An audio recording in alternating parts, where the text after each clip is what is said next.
샬롬, 류 선생의 구속사 천국열차, 유도순 목사님의 신구약 파노라마를 낭독하는 시간입니다.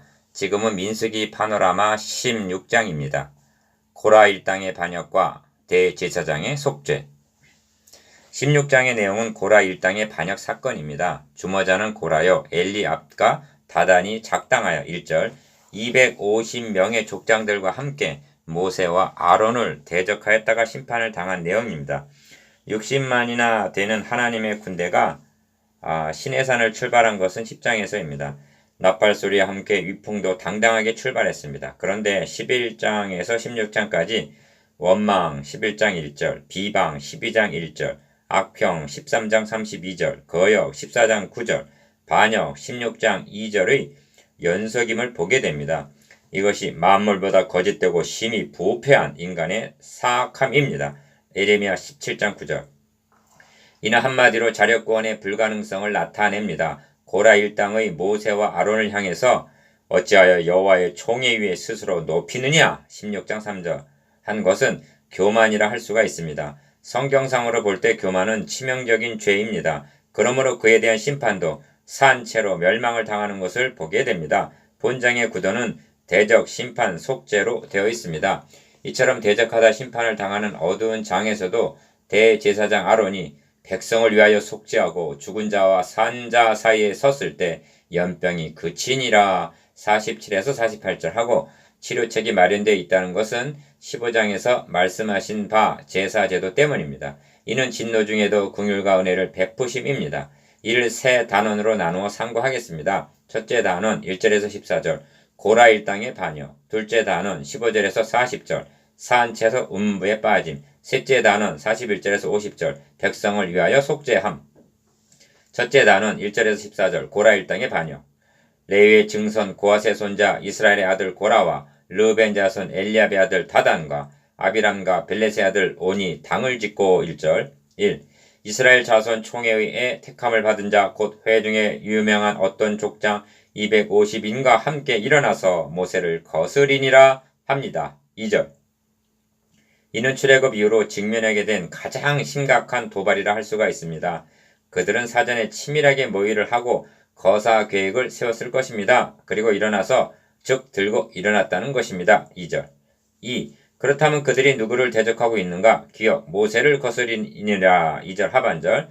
그들이 모여서 모세와 아론을 거스려 합니다. 3절 상반절. 니은 대적하는 이유가 무엇인가? 너희가 분수에 지나도다 어찌하여 여호와의 총회 위에 스스로 높이느냐는 것입니다. 3절. 본문을 관찰해 보면 저들이 대적하는 이유가 두 가지로 나타납니다. 모세를 대하여는 스스로 우리 위에 왕이 되려 하느냐 13절 했고 아론과 결부에서는 제사장의 직분을 구하느냐 10절 한 데서 드러납니다. 저들은 모세의 통치권과 아론의 대제사장직을 찬탈하기 위한 일종의 쿠데타라 할 수가 있습니다. 3. 주동자 고라는 레위 지파로 모세와 아론과 같은 고핫의 손자 1절 그리고 출애굽기 6장 16절에서 21절입니다. 그러니까 모세 아론과는 사촌간이 됩니다. 이들의 불만은 아론과 그의 자손은 제사장이 되고 자신들은 제사장의 보조 역할만을 해야 하느냐는 것입니다. 이 점이 모세가 그들을 향해 하나님이 너와 너의 모든 형제 레위 자손으로 너와 함께 가까이 오게 하신 것이 작은 일이 아니오늘 너희가 오히려 제사장의 직분을 구하느냐 한 데서 드러납니다. 10절. 4. 모세가 듣고 엎드렸다가 합니다. 4절 상반절. 본 장에는 엎드렸다는 말이 3번이나 나옵니다. 4절, 22절, 45절. 이는 그냥 엎드렸다는 뜻이 아니라 그 두 사람이 엎드려 가로되 하나님이여 모든 육체의 생명이 하나님이여 하고 22절. 하나님께 향하여 이럴 경우 어떻게 해야 하는가 하고 묻는 자세입니다. 이런 모습을 여호사밧 왕에게서 보는 바입니다. 그는 간구하기를 우리 하나님이여 저희를 징벌하지 아니하시나이까? 우리를 치러 오는 이 큰 무리를 우리가 대적할 능력이 없고 어떻게 할 줄도 알지 못하였고 오직 주만 바라보나이다 하고 기도합니다. 역대하 20장 12절. 이럴 경우 사람을 바라본다는 것은 도움이 되지 못합니다. 하나님 앞에 엎드려야 하는 것입니다. 5. 모세는 엎드려 어떻게 할 것을 심중에 확정한 후에 레위 자손들아 너희가 너무 분수에 지나치느니라 합니다. 7절 하반절. 기억 하나님이 너희를 구별하여 니은 자객에 가까이 하게 하사 디귿 여호와의 성막에서 봉사하게 하시며 리을 회중 앞에 서서 그들을 대신하여 섬기게 하심이 미음 너에게 작은 일이겠느냐 9절. 비읍 가까이 오게 하신 것이 작은 일이 아니언을 너희가 오히려 제사장의 직분을 구하느냐 합니다. 10절. 엎드렸다가 행한 모세의 말은 조목조목 하나님의 뜻을 그대로 대변하고 있는 것입니다. 레위인의 직무가 성막 봉사였기에 핵심적인 특권을 가까이 하게 하사 9절, 가까이 오게 하신 것 10절이라고 말씀하는 것입니다. 죄로 말미암아 하나님께 접근할 수 없게 된 죄인들이 하나님 가까이 서서 섬길 수 있다는 것은 무엇에 비할 수 없는 은총입니다. 그러나 우리가 긍휼하심을 받고 때를 따라 돕는 은혜를 얻기 위하여 은혜의 보좌 앞에 담대히 나아갈 수 있다는 것은 히브리서 4장 16절 무엇하고도 바꿀 수 없는 특권임을 인식해야만 합니다. 6. 물론 레위 지파는 제사장을 시종하는 자들입니다. 3장 6절. 그런데 다 사도겠느냐, 다 선지자겠느냐, 다 교사겠느냐, 다 능력을 행하는 자겠느냐, 고린도전서 12장 29절과 같이 그런 것 같이 다 제사장이겠느냐, 아론은 어떠한 사람이 관대 너희가 그를 원망하느냐 합니다. 11절 하반절. 형제는 아론이 어떤 사람인지 알고 있습니까? 그는 온 백성을 대신하여 제물을 가지고 지성소에 들어가서 죄를 속죄하는 직무를 맡은 자입니다. 곧 장래 좋은 일에 대제사장으로 오사 염소와 송아지 피로 아니하고 오직 자기 피로 영원한 속죄를 이루사 단번에 성소에 들어갈 그리스도를 예표하는 인물이었던 것입니다. 그러므로 아론을 대적하는 것은 구속사라는 맥락에서 보면 여호와를 거스리는 것이요 11절 상반절 곧 그리스도를 배척하는 일이었던 것입니다. 7. 모세는 다단과 아비람을 불러 권면하려고 했으나 우리는 올라가지 않겠노라 12절 하고 거부하면서 기어 네가 우리를 젖과 꿀이 흐르는 땅에 이끌어내어 광야에서 죽이려 한다고 말합니다. 13절. 심령이 잘못되니까 어처구니 없게도 애굽을 젖과 꿀이 흐르는 땅이라 말합니다. 유월절 어린 양의 피로 구속하여 대신 이를 죽이려 한다고 말합니다. 유월절 어린 양의 피로 구속하여 내신 이를 죽이려 한다고 말합니다. 니은 네가 이 사람들의 눈을 빼려느냐 우리는 올라가지 아니하겠노라 14절 하고 악의적인 말을 서심치 않는 것입니다. 이는 넘어서는 아니 되는 선을 넘는 말입니다. 모세가 그들을 불렀다는 것은 회개할 기회를 준 것인데 그러나 저들은 이 기회마저 발로 차버리고 말았던 것입니다. 둘째 단원 15절에서 40절 산 채로 음부에 빠짐. 모세가 심히 노하여 여호와께 여쭤오되 주는 그들의 예물을 돌아보지 마옵소서. 나는 그들의 한 나귀도 취하지 아니하였고 그들의 한 사람도 해하지 아니하였나이다 하고 15절. 1. 모세가 심히 노한 까닭이 무엇인가? 자신들을 대적했다는 감정에서가 아닙니다. 기어 하나님께서 베풀어 주신 구속의 은총을 악평했기 때문이요. 니은 한 사람의 범죄 22절의 결과가 온 백성에게 미치게 될 것을 우려했기 때문입니다. 즉 교회에 미칠 악 영향 때문입니다. 이 점을 히브리서 기자는 또 쓴 뿌리가 나서 괴롭게 하고 많은 사람이 이로 말미암아 더러움을 입을까 두려워하라고 말씀합니다. 히브리서 12장 15절. 2. 그러므로 모세의 기도에는 분별이 있음을 주목해야만 합니다. 저들을 위해서는 간구하지 않고 있습니다. 그러나 백성을 위해서는 한 사람이 범죄하였거늘 온 회중에게 진노하시나이까 22절 하반절 하고 간구하고 있는 것입니다. 그들의 예물을 돌아보지 마옵소서 15절 중반절라고 합니다. 가인의 예물처럼 연락하시지 말라는 것입니다. 즉 저들의 기도를 듣지 마시라는 뜻입니다. 이는 영적으로 하면 사형 언도나 다름이 없는 것입니다. 생각해 보십시오.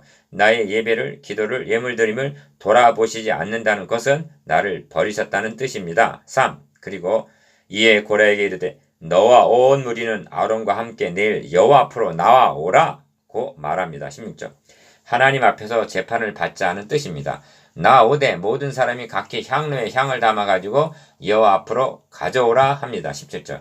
그들이 각기 향로를 취하여 불을 담고 향을 그 위에 두고 모세 아론으로 더불어 회막문에 서니라 18절 합니다.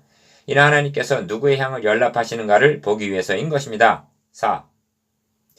고라가 온 회중을 회막문에 모아 놓았다고 말씀하는 것을 보면 19절 상반절 온 회중이 고라 편에 섰음을 말해 줍니다. 그리고 그 두 사람 모세와 아론을 대적하려 하매 여호와의 영광이 온 회중에게 나타나시니라 합니다. 19절 하반절.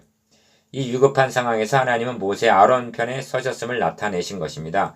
이런 광경을 42절에서도 보게 되고 14장 10절에서도 보게 됩니다.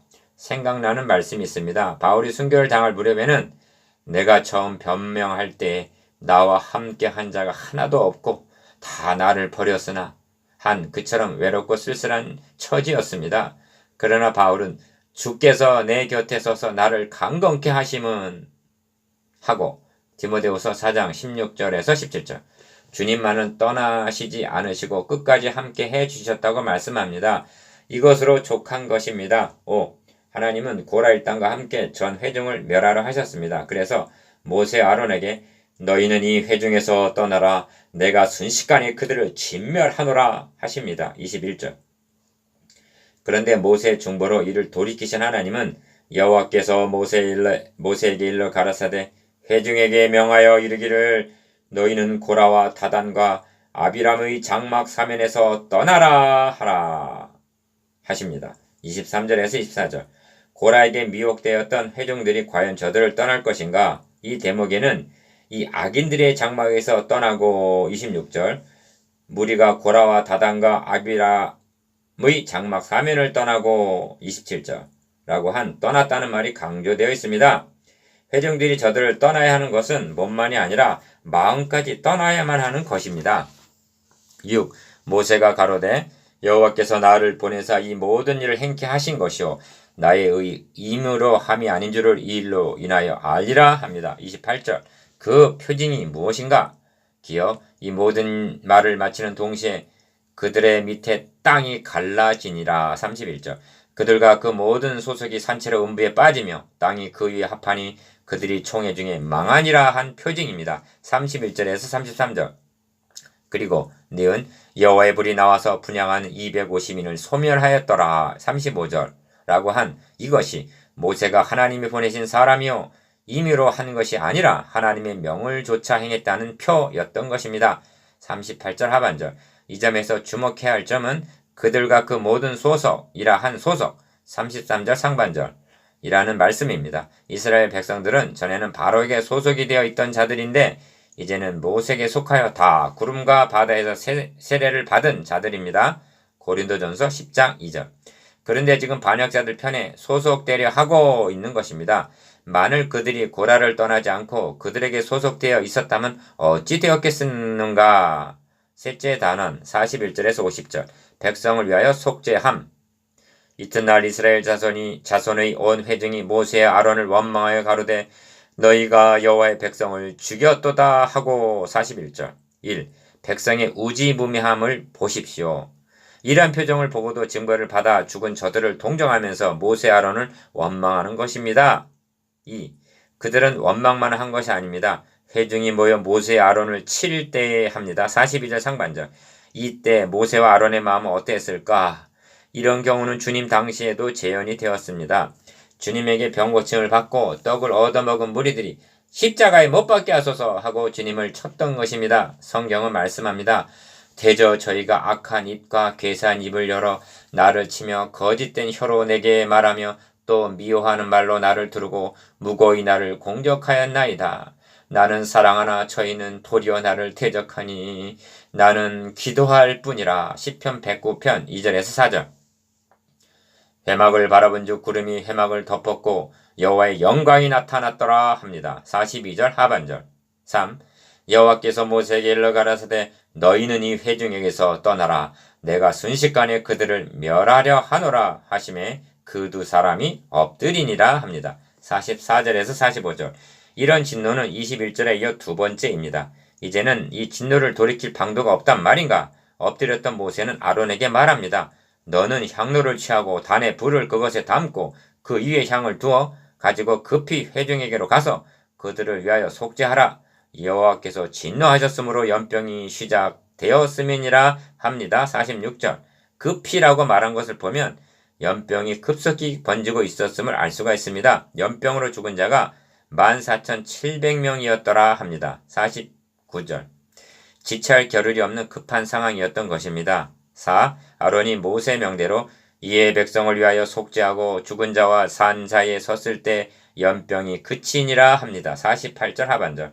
아론은 향만 드린 것이 아니었을 것입니다. 속죄 제도 드렸을 것입니다. 그런데 이를 생략하고 있는 것은 이미 15장에서 제사장이 이스라엘 자손의 온 회중을 위하여 속죄하면 그들이 사함을 얻으리니 예물 곧 화제와 속죄 제물을 여호와께 드렸음이라 하고 15장 25절. 깨달을 만큼 말씀하셨기 때문일 것입니다.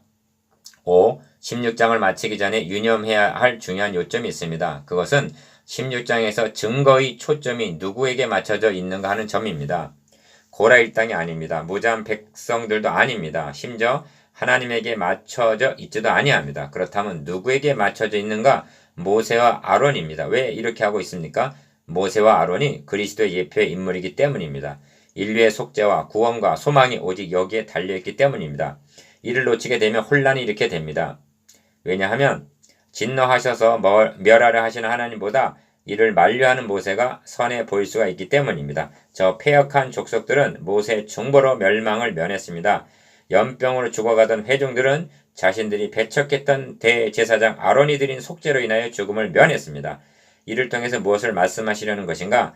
우리의 중보자 되시는 그리스도입니다. 오직 그리스도의 중보 사역을 통해서만이 심판을 면할 수 있음을 증거하고 드러내려는데 초점이 맞춰져 있음을 간과해서는 아니 됩니다. 6. 그러므로 죽은 자와 산 자 사이에 섰을 때 연병이 그치니라 48절 라고 한 말씀은 중요한 의미를 내포하고 있는 것입니다. 아론은 죽음을 막아선 것입니다. 애굽을 심판할 때에도 유월절 양이 대신 죽음으로 이스라엘 백성들 앞에서 죽음을 막아섰습니다.